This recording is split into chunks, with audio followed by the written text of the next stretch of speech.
नमस्ते। Voice of Bharat .org प्रस्तुत करते हैं मिस्टर अरविंद ठाकुर, हमीरापुर से। सर बोलिए। जी।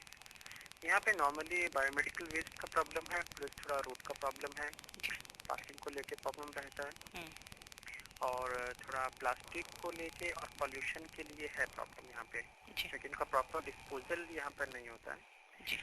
और जहाँ तक एजुकेशन की बात रहती है, जो माइग्रेंट्स हैं जैसे कि जो बिहार या यूपी से जो यहाँ पे मजदूरी के पर्पज से आते हैं, तो उनका रहने का, खाने का और उसके साथ ही उनके बच्चों के एजुकेशन का प्रॉब्लम यहाँ पे हमेशा से बना रहा है।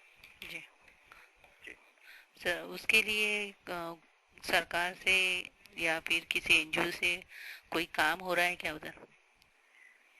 वैसे गवर्नमेंट तो पॉलिसी देती है कि जो माइग्रेंट्स के बच्चे हैं उनको स्कूल में डाला जाए, फ्री एजुकेशन देते हैं अप टू +2 लेवल तक। जी। लेकिन फिर भी जैसे किसी की मजदूरी कहीं पर, क्योंकि उनका परमानेंट रहने का कोई जरिया होता नहीं है, तो आज उनकी मजदूरी अगर यहाँ पर है, हमें तो मैं कल हो सकता है वहाँ से 100 किलोमीटर दूरी पे कहीं जाके मजदूरी हो उनकी, तो उनके बच्चे कहीं स्टेबल नहीं रह पाते किसी स्कूल में, तो जिस वजह से उनकी स्कूलिंग रेगुलर नहीं हो पाती है। तो गवर्नमेंट की तरफ से तो कुछ ऐसा अभी खास हुआ नहीं है कि जो माइग्रेंट्स अगर वो यहाँ से वहाँ मतलब ट्रेवल कर रहे हैं तो उनका स्कूलिंग किस तरह किया जाए। हाँ, जो लोकल रेजिडेंट्स हैं उन्होंने कुछ एक बनाई है, एनजीओ कह सकते हैं या संस्था बना सकते हैं, जो उनको उनके आसपास ही ये शिक्षा प्रोवाइड करवाते हैं, लेकिन वो भी जस्ट फॉर टाइम बिंग ही होता है, रेगुलर नहीं हो पाता है। तो ये प्रॉब्लम वैसे की रही है कि अभी तक। और सर किस तरह की दूसरी समस्या है?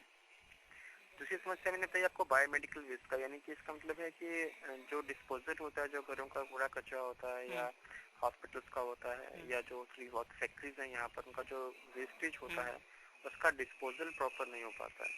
अच्छा, तो उसकी जो वजह से सर क्या समस्याएं आ रही है? उनकी वजह से ये कि आपके आसपास जैसे कॉलोनीज हैं या कहीं पे वो डिस्पोज करते होते बदबू रहती है, सड़क से आप क्रॉस करेंगे तो आपको बदबू फेस करनी पड़ेगी।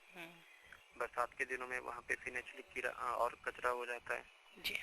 तो जो भी ऐसे रोड ट्रेवल करता है, मानिए मुझे मार्केट जाना है तो मुझे उस रोड से होके जाना पड़ता है, तो नेचुरली पैदल जाऊंगा तो बदबू रहेगी मुझे, तो उसका प्रॉब्लम रहता है। साथ ही में जो ये एमसीएल जो डस्टबिन रखते हैं, वो डस्टबिन कुछ पुराने हैं, जो गले सड़े हैं, कुछ तरह के रहते हैं, तो कई बार लोग उसमें डालते भी हैं कूड़ा, कई बार नहीं डालते हैं, और अगर डालते भी हैं तो इतना ओवरफ्लो हो जाता है कि कूड़ा सारा बाहर ही पड़ता है, तो डस्टबिन का होना ना होना बराबर ही होता है। तो इस तरह के प्रॉब्लम्स वहाँ पे जनरली रहते हैं।